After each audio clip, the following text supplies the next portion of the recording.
বাংলাদেশের সর্বশেষ গুরুত্বপূর্ণ আপডেট সংবাদে আপনাকে স্বাগত। শুরুতেই সংবাদ শিরোনাম, পরে বিস্তারিত। শুরুতেই জানাবো, অবৈধ অভিবাসন ভারতকে অসহযোগী দেশ হিসেবে ঘোষণা করল যুক্তরাষ্ট্র। ভারতকে অসহযোগী দেশগুলোর তালিকায় অন্তর্ভুক্ত করেছে যুক্তরাষ্ট্রের অভিবাসন ও শুল্ক প্রয়োগ সংস্থা ICE। এই তালিকায় উল্লেখিত দেশগুলো প্রত্যাপন প্রক্রিয়ায় যথাযথ সহযোগিতা করে না বলে মনে করে মার্কিন কর্তৃপক্ষ। এরপর জানাবো, গুমের ঘটনায় হাসিনার সম্পৃক্ততা পেয়েছে গুম কমিশন। প্রতিবেদন জমা, র্যাব বিলুপ্তির সুপারিশ। গুম সংক্রান্ত তদন্ত কমিশন the commission of inquiry of enforced disappearance প্রধান উপদেষ্টা অধ্যাপক ড মোহাম্মদ ইউনূসের কাছে একটি অন্তর্বর্তী প্রতিবেদন জমা দিয়েছে। এদিকে বৈষম্য বিরোধী ছাত্র আন্দোলনে হামলার ঘটনায় আওয়ামী লীগের ৫ নেতাকর্মী গ্রেপ্তার। পল্লবীতে বৈষম্য বিরোধী ছাত্র আন্দোলনে হামলার ঘটনায় মামলায় পৃথক অভিযানে আওয়ামী লীগের ৫ নেতাকর্মীকে গ্রেপ্তার করেছে পল্লবী থানা পুলিশ। জানাবো, আরাকান আর্মির সাথে বাংলাদেশের যোগাযোগের প্রশ্ন উঠছে যে কারণে। বাংলাদেশ সীমান্তের ওই পারে মিয়ানমার সীমান্তের পুরোটাই নিয়ন্ত্রণ নিয়েছে দেশটির বিদ্রোহী গোষ্ঠী আরাকান আর্মি। এমন খবর আসার পর বাংলাদেশ সরকারের দিক থেকে আরাকান আর্মির সাথে যোগাযোগের উদ্যোগের ইঙ্গিত পাওয়া যাচ্ছে। অন্তর্বর্তীকালীন সরকারের প্রধান উপদেষ্টা রোহিঙ্গা সমস্যা ও অগ্রাধিকার প্রাপ্ত বিষয়াবলী সংক্রান্ত বিশেষ প্রতিনিধি ড খলিলুর রহমান রোহিঙ্গা সংকট ও আঞ্চলিক নিরাপত্তা নিয়ে সম্প্রতি এক বক্তৃতায় ইঙ্গিত দেওয়া হয়েছে। জানাবো, ঢাবি এলাকায় এখন কোন দিক দিয়ে যান চলাচল করবে জানালো প্রশাসন। ঢাকা বিশ্ববিদ্যালয়ের ঢাবি শিক্ষার্থীদের সার্বিক নিরাপত্তার স্বার্থে প্রতিদিন নির্দিষ্ট সময়ের জন্য যান চলাচল নিয়ন্ত্রিত রাখার ঘোষণা দিয়েছে বিশ্ববিদ্যালয় প্রশাসন। আজ প্রক্টর অফিসের এক জরুরি বিজ্ঞপ্তিতে সব তথ্য জানানো হয়েছে। এবং সর্বশেষ জানাবো, হাতকড়া পরা অবস্থায় ছিনিয়ে নেওয়া হলো আওয়ামী লীগ নেতাকে। বগুড়া শিবগঞ্জে পুলিশের হাত থেকে ফারুক হোসেন ৩৮ নামে এক হাতকড়া পরা আসামিকে ছিনিয়ে নেওয়ার ঘটনা ঘটেছে। আজ সন্ধ্যায় উপজেলার মোকামতলা ইউনিয়নের জাবারিপুর এলাকায় ঘটনা ঘটে। ফারুক মোকামতলা ইউনিয়ন আওয়ামী লীগের সাবেক সাধারণ সম্পাদক। প্রিয় দর্শক, এতক্ষণ শুনছিলেন সংবাদ শিরোনাম, এবারে বিস্তারিত। তবে তার আগে বন্ধুরা, অনুরোধ থাকবে এই সংবাদটিতে একটি লাইক দিন। এই চ্যানেলে আপনি নতুন হয়ে থাকলে আমাদের সংবাদটি দেখতে দেখতে চ্যানেলটি সাবস্ক্রাইব করে রাখুন। কমেন্ট করে আপনার মূল্যবান মতামত জানিয়ে দিন বন্ধুরা, আপনি বিশ্বের কোন দেশ থেকে বা বাংলাদেশের কোন স্থান থেকে আমাদের সংবাদটি দেখছেন এবং শুনছেন। এবারে বিস্তারিত।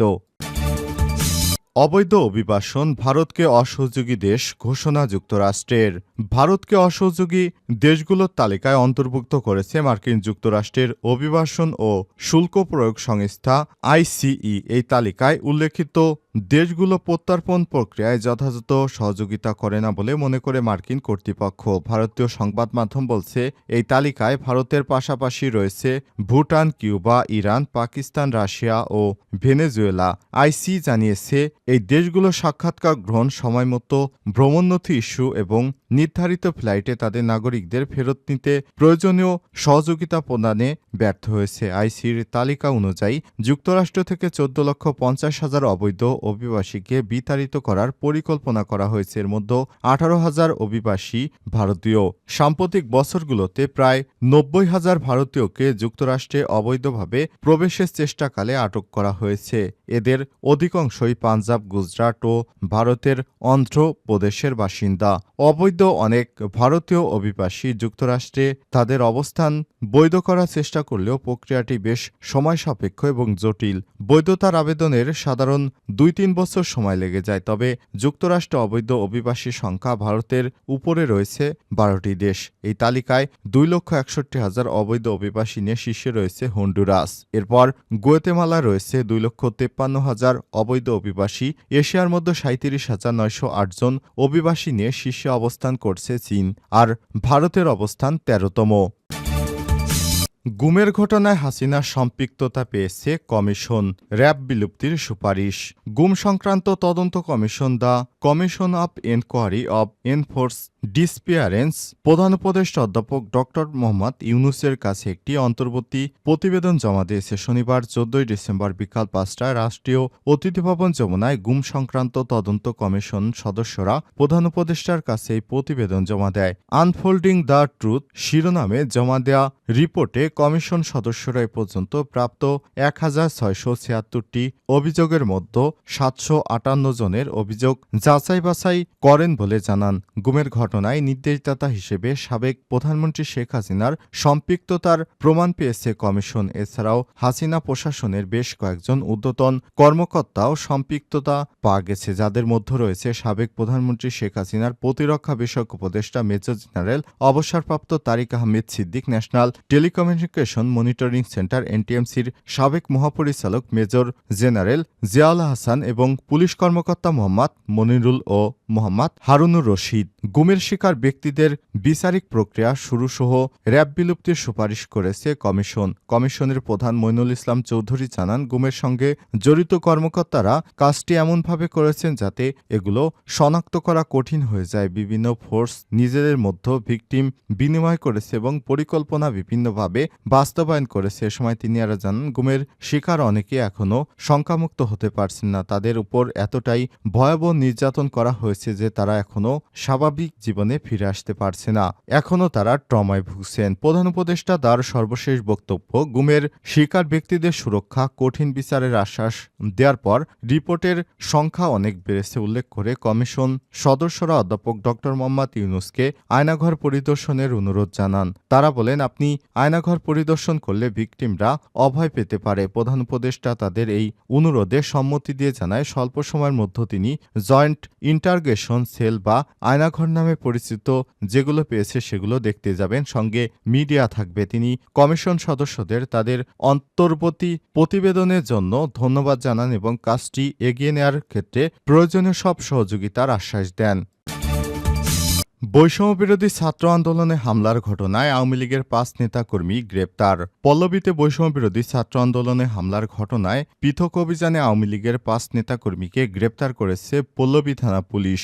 গ্রেপ্তারকৃতরা হলেন পল্লবী থানার যুবলীগের যুগ্ম আহ্বায়ক মোহাম্মদ মামুন ৩৫, পল্লবী থানার ৬ নং ওয়ার্ড যুবলীগ নেতা মোহাম্মদ সাজু ৩৪, পল্লবী থানার ৫ নং ওয়ার্ড আওয়ামী লীগের ত্রাণ এবং পুনর্বাসন বিষয়ক সম্পাদক মোহাম্মদ সৈকত ইসলাম ১৯, আওয়ামী কর্মী মোহাম্মদ বাচ্চু ব্যাপারী ৬০ ও রাজু ভান্ড। পল্লবী থানা পুলিশের সূত্র থেকে জানা যায়, গত ১৯শে জুলাই বিকেলে পল্লবী থানার মিরপুর ১০ আবুল তালেব স্কুলের সামনে বৈষম্যবিরোধী ছাত্র আন্দোলনে ছাত্র জনতার উপর এলোপাতাড়ি গুলিবর্ষণ করে আওয়ামী লীগের বিভিন্ন অঙ্গ সংগঠনের নেতাকর্মীরা। রাস্তা পারাপারের সময় আকরাম খান রাব্বি তাদের গুলিতে গুরুতর আহত হয়। স্থানীয় লোকজনের সহায়তায় তাকে ঢাকা মেডিকেল কলেজ হাসপাতালে নিয়ে গেলে কর্তব্যরত চিকিৎসক তাকে মৃত ঘোষণা করেন। এই ঘটনায় ভিকটিম আকরামের পিতা ফারুক খানের অভিযোগের প্রেক্ষিতে ২৫ আগস্ট ২০২৪ তারিখ পল্লবী থানায় একটি হত্যা মামলা দায়ের করা হয়। থানা সূত্র থেকে আরও জানা যায়, তদন্তাধীন এ মামলায় সিসিটিভি ফুটেজ বিশ্লেষণ, গোয়েন্দা তথ্য ও প্রযুক্তির সহায়তায় শুক্রবার ১৩ ডিসেম্বর রাত ১১টায় মিরপুর ১১ নম্বর থেকে আকরাম খান আলী রাব্বি হত্যা মামলায় জড়িত আসামি মোহাম্মদ আবিদ আন্দোলনে দেশীয় অস্ত্র, পিস্তল, অন্যান্য আগ্নেয়াস্ত্র দিয়ে আক্রমণ করে আওয়ামী লীগের বিভিন্ন অঙ্গ সংগঠনের নেতাকর্মীরা। আরাকান আর্মির সাথে বাংলাদেশের যোগাযোগের প্রশ্ন উঠছে, যে কারণে বাংলাদেশ সীমান্তের ওই পারে মিয়ানমার সীমান্তের পুরোটাই নিয়ন্ত্রণ করছে দেশটির বিদ্রোহী গোষ্ঠী আরাকান আর্মি। এমন খবর আসার পর বাংলাদেশ সরকারের দিক থেকে আরাকান আর্মির সাথে যোগাযোগের উদ্যোগের ইঙ্গিত পাওয়া যাচ্ছে। অন্তর্বর্তীকালীন সরকারের প্রধান উপদেষ্টা রোহিঙ্গা সমস্যা ও অগ্রাধিকারপ্রাপ্ত বিষয়াবলী সংক্রান্ত বিশেষ প্রতিনিধি ড খলিলুর রহমান রোহিঙ্গা সংকট ও আঞ্চলিক নিরাপত্তা নিয়ে সম্প্রতি দেয়া বক্তৃতায় ইঙ্গিত দেওয়া হয়েছে। শনিবার ১৪ ডিসেম্বর ড খলিলুর রহমান বিবিসি বাংলাকে বলেছে, আরাকানে পরিস্থিতিও তারা গভীরভাবে পর্যবেক্ষণ করছে এবং পরিস্থিতি অনুযায়ী আরাকান আর্মির সাথে যোগাযোগ করা হবে কিনা তা নিয়ে সুচিন্তিত পদক্ষেপ নেওয়া হবে। এদিকে মিয়ানমার বিষয়ক গবেষণা লেখক আলতাফ পারভেজ বলেছেন, আরাকানে এখন যে পরিস্থিতি তাতে সীমান্ত ব্যবস্থাপনা, নিরাপত্তা ও বাণিজ্যের স্বার্থে আরাকান আর্মির সাথে যোগাযোগ জরুরি হয়ে পড়েছে। তবে এর ভিন্ন মত পোষণ করেছে অনেকেই। নিরাপত্তা বিশ্লেষক মেজর এমদাদ ইসলাম অবসরপ্রাপ্ত বলেছেন, সীমান্ত অঞ্চলে আরাকান আর্মির নিয়ন্ত্রণ করছে, এটি যেমন সত্যি, তেমনি রাখাইনের রাজধানী এখন সরকারের নিয়ন্ত্রণে। পাশাপাশি নেপিদো সরকারের সাথে বাংলাদেশের কূটনৈতিক সম্পর্ক আছে, সে কারণে চলমান পরিস্থিতি, কূটনৈতিক সম্পর্ক উভয় দিক বিবেচনা নিয়েই বাংলাদেশকে এগুতে হবে। থাইল্যান্ড ভিত্তিক মিয়ানমারের সংবাদ মাধ্যম ইরাবতী শনিবার তাদের এক প্রতিবেদন লিখেছে যে বাংলাদেশের সাথে মিয়ানমারের পুরো সীমান্ত এখন আরাকান আর্মির দখলে। এর আগে গত 11 ডিসেম্বর আরাকান আর্মি মংডু শহরের নিয়ন্ত্রণ নিয়েছিল বলে খবর সামনে আসে। এই প্রথম মিয়ানমারের পুরো একটা রাজ্যের নিয়ন্ত্রণ নিয়েছে কোনো বিদ্রোহী গোষ্ঠী।